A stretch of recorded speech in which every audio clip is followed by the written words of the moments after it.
Hello and welcome. My name is Alan, and today we are here with some H.P. Lovecraft. Yes, this video is late. I apologize. But today we are starting the story that kind of sets the whole mythology that Lovecraft is known for in process. The Call of the Cthulu.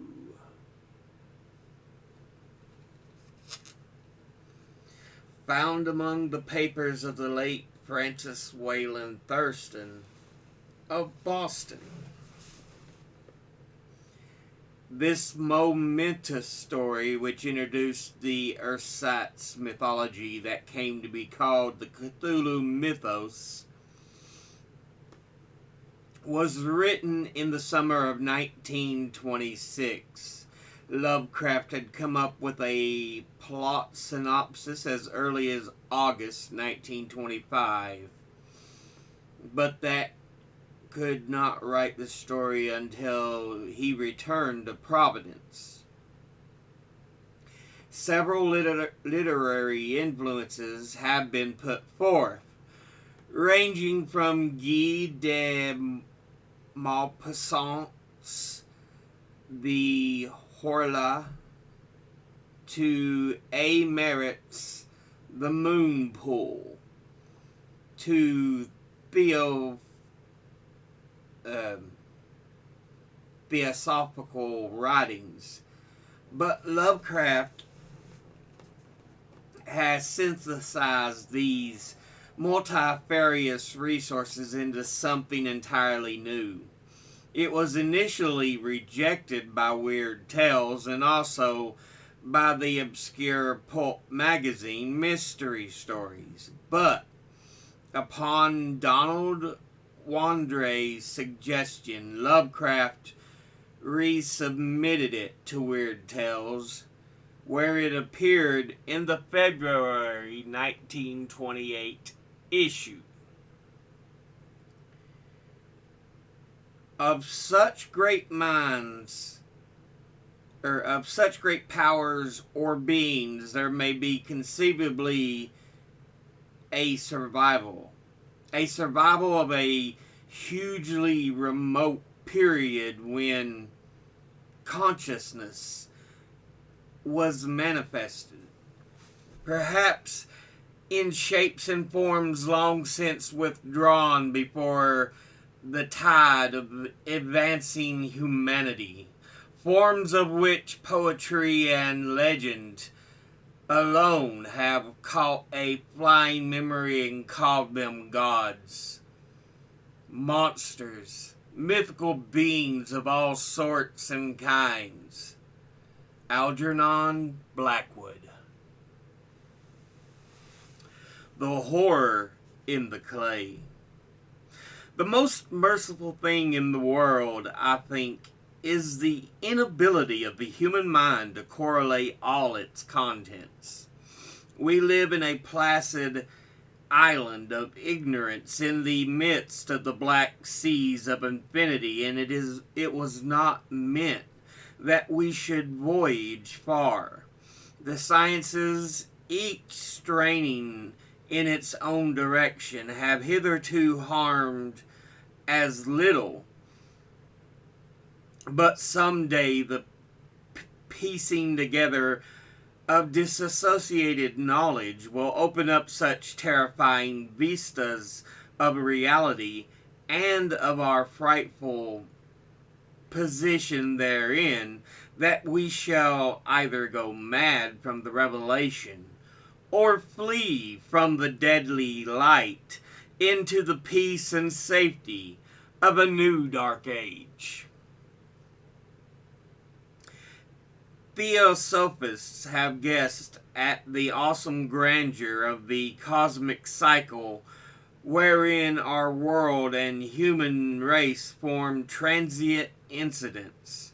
They have hinted at strange survivals in terms which would freeze the blood if not masked by bland optimism. But it is not from that there came a single glimpse of forbidden aeons, which chills me when I think of it, and maddens me when I dream of it. That glimpse, like all dread glimpses of truth, flashed out from an accidental piecing together of separated things. In this case, an old newspaper item and the notes of a dead professor. I hope that no one else will accomplish this piecing out. Certainly, if I live, I shall never knowingly supply link in so hideous a chain. I think that the professor, too, intended to keep silent regarding the part he knew, and that he would have destroyed his notes had not sudden death seized him. My knowledge of the thing began in the winter of 1926-27 with the death of my grand uncle George Gamel Angle, Professor Emeritus of Semitic Languages in Brown University, Providence, Rhode Island. Professor Angle was widely known as an authority on ancient inscriptions and had frequently been resorted to by the heads of prominent museums, so that his passing at the age of 92 may be recalled by many. Locally, interest was intensified by the obscurity of the cause of death. The professor had been stricken while returning from the Newport boat, falling suddenly, as witnesses said, after having been jostled by a nautical-looking Negro who had come from one of the queer dark courts on the precipitous hillside which formed a shortcut from the waterfront to the deceased home in Williams Street. Physicians were unable to find any visible disorder, but concluded after perplexed debate that some obscure lesion of the heart, induced by the brisk ascent of so steep a hill by so elderly a man, was responsible for the end. At the time, I saw no reason to dissent from this dictum, but laterly I am inclined to wonder, and more than wonder. As my grand uncle's heir and executor, for he died a childless widower, I was expected to go over his papers with some thoroughness, and for that purpose was it moved his entire set of files and boxes to my quarters in Boston. Much of the material which I had correlated will be later published by the American Archaeological Society, but there was one box which I found exceedingly puzzling, and which I felt much averse from shewing to other eyes. It had been locked, and I did not find the key till it occurred to me to examine the personal ring which the professor carried always in his pocket. Then indeed I succeeded in opening it, and when I did so seemed only to be confronted by a greater and more closely locked barrier.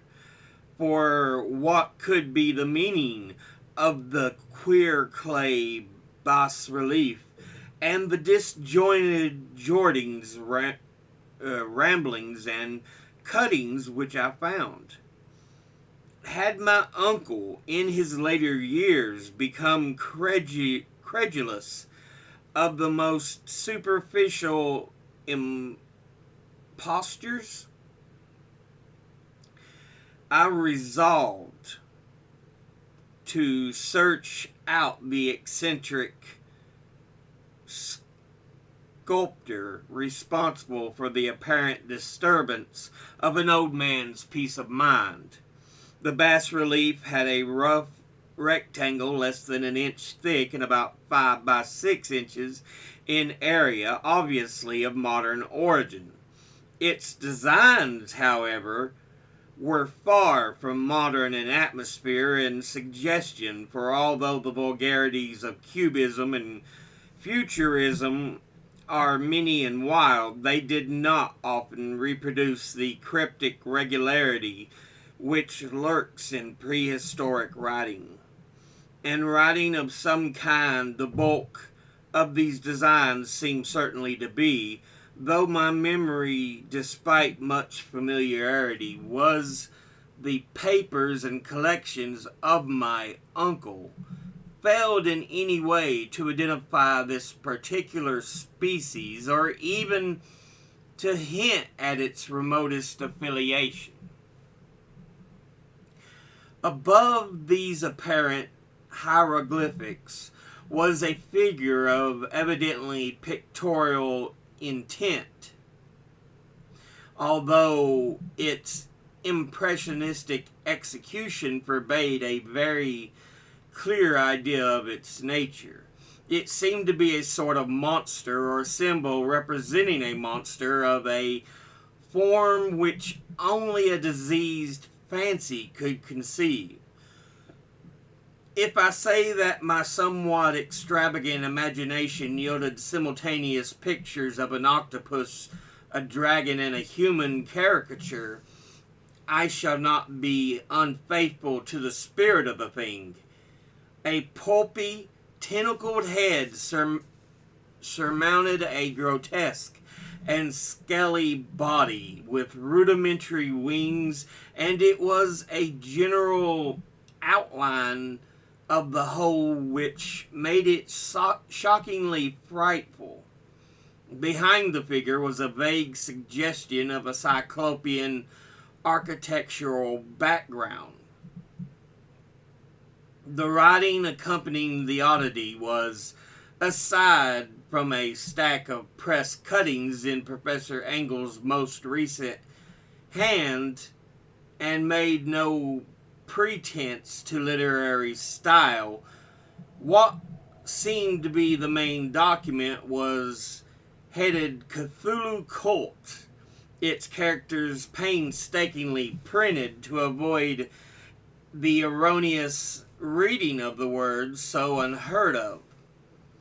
The manuscript was divided into two sections, the first of which was headed 1925, Dream and Dream Work of H.A. Wilcox, Thomas Street,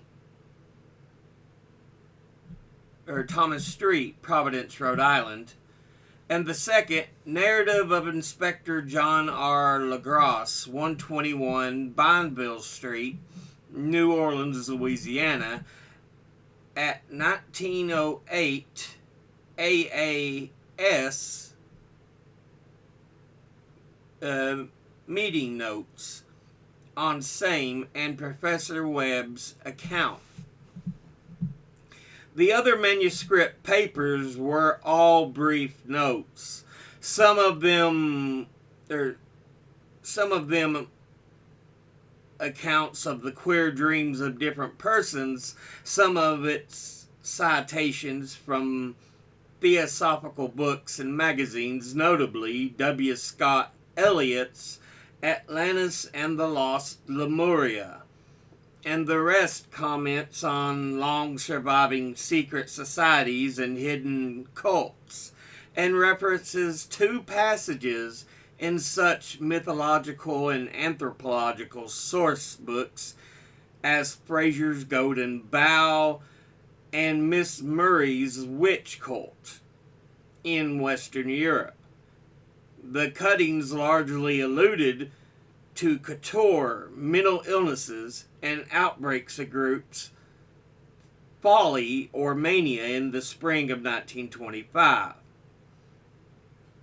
The first half of the principal manuscript told a very peculiar tale. It appears that on March the 1st of 1925, a thin, dark young man of neurotic and excited aspect had called upon Professor Angel bearing the singular clay bas relief, which was then exceedingly damp and fresh. His card bore the name of Henry Anthony Wilcox, and my uncle had recognized him as the youngest son of an excellent family slightly known to him, who had latterly been studying sculpture at the Rhode Island School of Design and living alone at the Fleur de Lis building near the institution. Wilcox was a precocious youth of known genius but great eccentricity, and had from childhood excited attention through the strange stories and odd dreams he was in the habit of relating. He called himself psychically hypersensitive, but he stayed folk of the ancient commercial city dismissed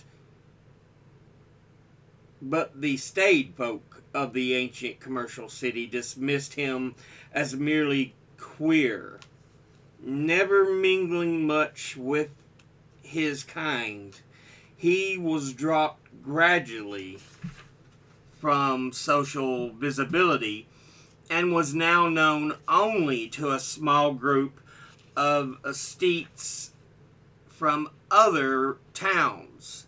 Even the Providence Art Club, anxious to preserve its conservatism, had found him quite hopeless. On the occasion of the visit, ran the professor's manuscript, the sculptor abruptly asked for the benefit of the host's archaeological knowledge in identifying the hieroglyphics on the bas-relief. He spoke in a dreamy, stilted manner, which suggested pose and alienated sympathy, and my uncle shewed some sharpness in replying, for the conspicuous freshness of the tablet implied kinship with anything but archaeology.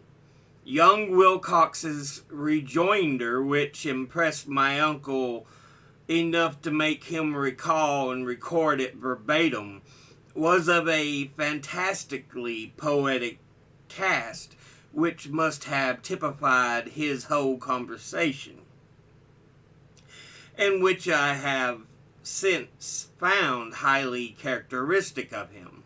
He said, "It is new indeed, for I made it last night in a dream of strange cities, and dreams are older than brooding Tyre, or the contemplative Sphinx, or garden-girdled Babylon."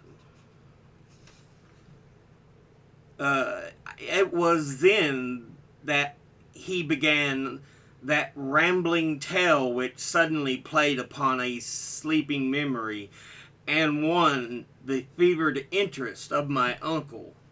There had been a slight earthquake tremor the night before, the most considerable felt in New England for some years, and Wilcox's imagination had been keenly affected.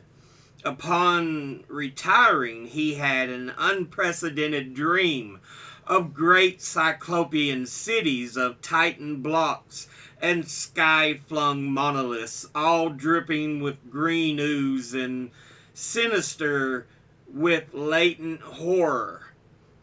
Hieroglyphics had covered the walls and pillars, and from some undetermined point below had come a voice that was not a voice, a chaotic sensation which only fancy could transmute into sound, but which he attempted to render by the almost unpronounceable jumble of letters. Cthulu Fatagu, or Fatagan. This verbal jumble was the key to the recollection which excited and disturbed Professor Engel. He questioned the sculptor with scientific minuteness and studied with almost frantic intensity the bas-relief on which the youth had found himself working, chilled and clad only in his night clothes. When waking, it had stolen bewilderingly all over him. My uncle blamed his old age, Wilcox afterwards said, for his slowness in recognizing both hieroglyphics and pictorial design. Many of his questions seemed highly out of place to his visitor, especially those which tried to connect the latter with strange cults or societies, and Wilcox could not understand the repeated promises of silence which he was offered in exchange for an admission of membership in some widespread mystical or paganly religious body. When Professor Engel became convinced that the sculptor was indeed ignorant of any cult or system of cryptic lore, he besieged his visitor with demands for future reports of dreams. This bore regular fruit, for after the first interview, the manuscript records daily calls of the young man, during which he related startling fragments of nocturnal imagery, whose burden was always some terrible cyclopean vista of dark and dripping stone, with a subterranean voice or intelligence shouting monotonously in enigmatical sense impacts, uninscribable save as gibberish. The two sounds most frequently repeated are those rendered by the letters Cthulu and Relia. On March the 23rd, the manuscript continued. Wilcox failed to appear, and inquiries at his quarters revealed that he had been stricken with an obscure sort of fever and taken to the home of his family on Waterman Street. He had cried out in the night, arousing several other artists in the building, and had manifested since then only alterations of unconsciousness and delirium. My uncle at once telephoned the family, and from that time forward kept close watch of the case, calling often at the Thayer Street office of Dr. Toby, whom he learned to be in charge. The youth's fertile mind apparently was dwelling on strange things, and the doctor shuddered now and then as he spoke of them. They included not only a repetition of what he had formerly dreamed, but touched vividly on a gigantic thing miles high, which walked or lumbered about. He at no time fully described this object, but occasional frantic words, as repeated by Dr. Toby, convinced the professor that it must be identical with the nameless monstrosity he had sought to depict in his dream sculpture. Reference to this object, the doctor added, was invariably a prelude to the young man's subsidence into lethargy. His temperature, oddly enough, was not greatly above normal, but his whole condition was otherwise such as to suggest true fever rather than mental disorder. On April the 2nd, at about 3 p.m., every trace of Wilcox's malady suddenly ceased. He sat upright in bed, astonished to find himself at home and completely ignorant of what had happened in dream or reality since the night of March the 22nd. Pronounced well by his physician, he returned to his quarters in 3 days, but to Professor Angle he was of no further assistance. All traces of the strange dreaming had vanished with his recovery, and my uncle kept no record of his night thoughts after a week of pointless and irrelevant accounts of thoroughly usual visions. Here the first part of the manuscript ended, but references to certain of the scattered notes gave me much material for thought. So much, in fact, that only the ingrained skepticism then forming my philosophy can account for my continued distrust of the artist.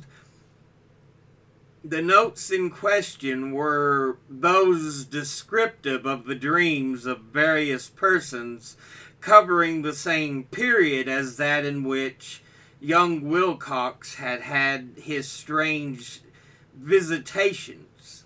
My uncle, it seems, had quickly instituted a prodigiously far-flung body of inquiries amongst nearly all the friends from whom he could question without impertinence, asking for nightly reports of their dreams and the dates of any notable visions for some time past.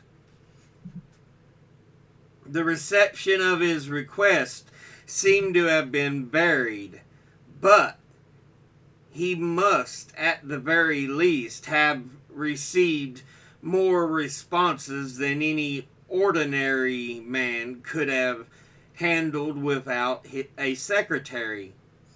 This original correspondence was not preserved, but his notes formed a thorough and really significant digest. Average people in society and business. New England's traditional salt of the earth gave an almost completely negative result, though scattered cases of uneasy but formless nocturnal impressions appear here and there, always between March the 23rd and April 2nd. The period of young Wilcox's delirium. Scientific men were little more affected, though 4 cases of vague description suggest fugitive glimpses of strange landscapes, and in one case there is mentioned a dread of something abnormal. It was the form of artists and poets that the pertinent answers came, and I know that panic would have broken loose had they been able to compare notes. As it was lacking their original letters, I had suspected the compiler of having asked leading questions or of having edited the correspondence in corroboration of what he had lately resolved to see. This is why I continue to feel that Wilcox, somehow cognizant of the old data which my uncle had possessed, had been imposing on the veteran scientist. These responses from aesthetes told a disturbing tale. From February the 28th to April the 2nd, a large proportion of them had dreamed very bizarre things, the intensity of the dreams being immeasurably the stronger during the period of the sculptor's delirium. Over a fourth of those who reported anything reported scenes and half sounds not unlike those which Wilcox had described, and some of the dreamers confessed acute fear of the gigantic, nameless thing visible toward the last. One case, which the note describes with emphasis, was very sad. The subject, a widely known architect with leanings toward theosophy and occultism, went violently insane on the date of young Wilcox's seizure and expired several months later after incessant screamings to be saved from the escaped denizen of hell. Had my uncle referred to these cases by name instead of merely by number, I should have attempted some corroboration of personal investigation. But as it was, I succeeded in tracing down only a few. All of these, however, bore out the notes in full. I have often wondered if all the objects of the professor's questioning felt as puzzled as did this fraction. It is well that no explanation shall ever reach them. The press cuttings, as I have intimated, touched on cases of panic, mania, and eccentricity during the given period. Professor Angel must have employed a cutting bureau, for the number of extracts was tremendous and the sources scattered throughout the globe. Here was a nocturnal suicide in London, where a lone sleeper had leaped from a window after a shocking cry. Here, likewise, a rambling letter to the editor of a paper in South America, where a fanatic deduces a dire future from visions he has seen. A dispatch from California describes a theosophist colony as donning white robes en masse for some glorious fulfillment which never arrives, whilst items from India speak guardedly of serious native unrest toward the end of March.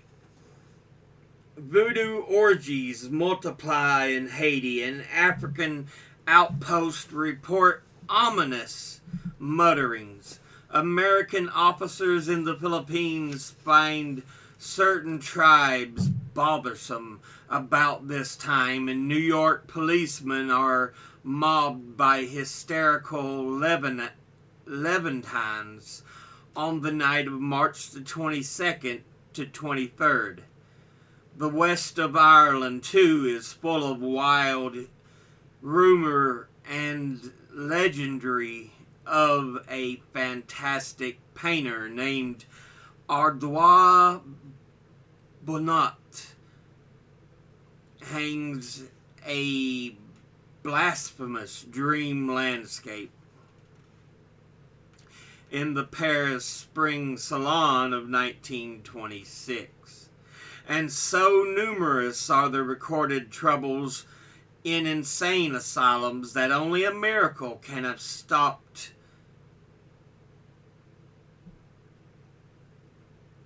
the medical fraternity from noting strange parallelisms and drawing mystified conclusions.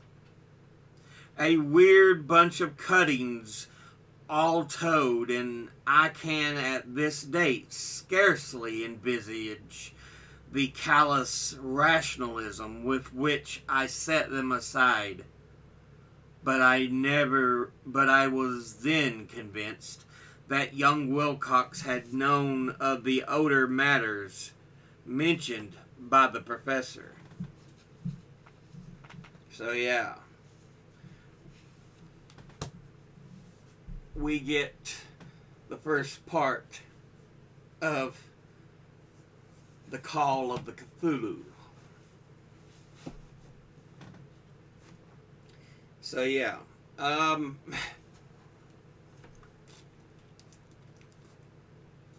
we find out that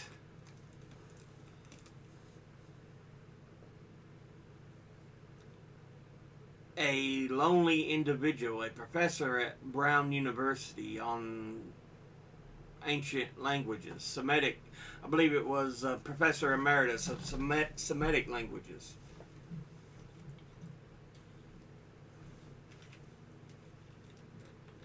He had received this sculpture.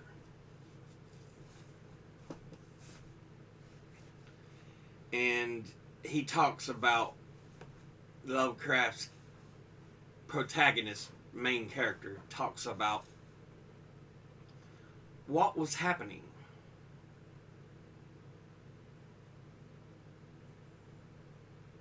And what he believed had happened. Because, you know, he's still approaching everything with a very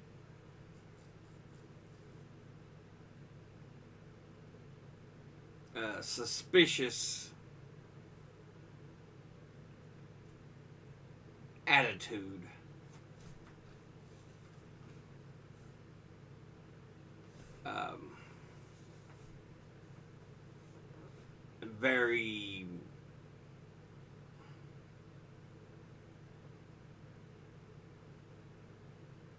Very much a non-believer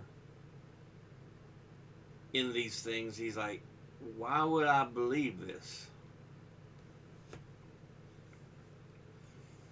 But as he reads the professor's notes,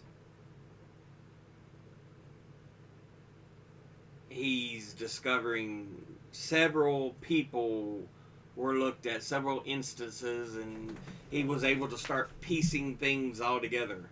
And even the aesthetes, as he calls them, which are your artists, your musicians, you know, the very artistic personas.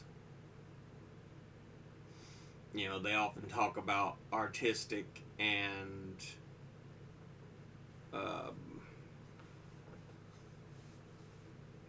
can't remember what the other side of the brain was supposed to be, but some people are more of the artistic flair than others. And apparently they had several moments where the visage, even if it was not a clear one, seemed to appear to them in their dreams. And he describes it at the beginning because Wilcox has sculpted it onto the pot. You know, it's a very bipedal figure. Arms, legs, great wings, and a mouth that seemed to be nothing but tentacles.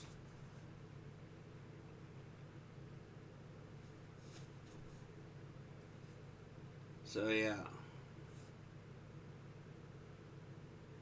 we get our first look at what Cthulhu is doing, and just the appearances in dreams are driving people to madness.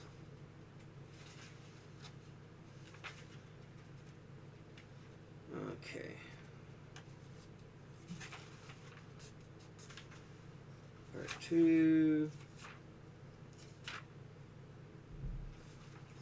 3 parts. Okay. I was just seeing how long it is. So that finishes part 1 of that story. Next week, part 2 is a long one. It's about 10 pages in length. And with this book, yeah, it'll take a while, but we'll read that. We'll get to see more of the madness, the insanity that this figure's utterances and appearances in dreams drive men to. But yeah. But that will be the end of this episode. As always, educate thyself, think, read, study, learn. Someone tells you something you have trouble believing, ask them to cite their sources. I'll see you all in the next video. Until then, later.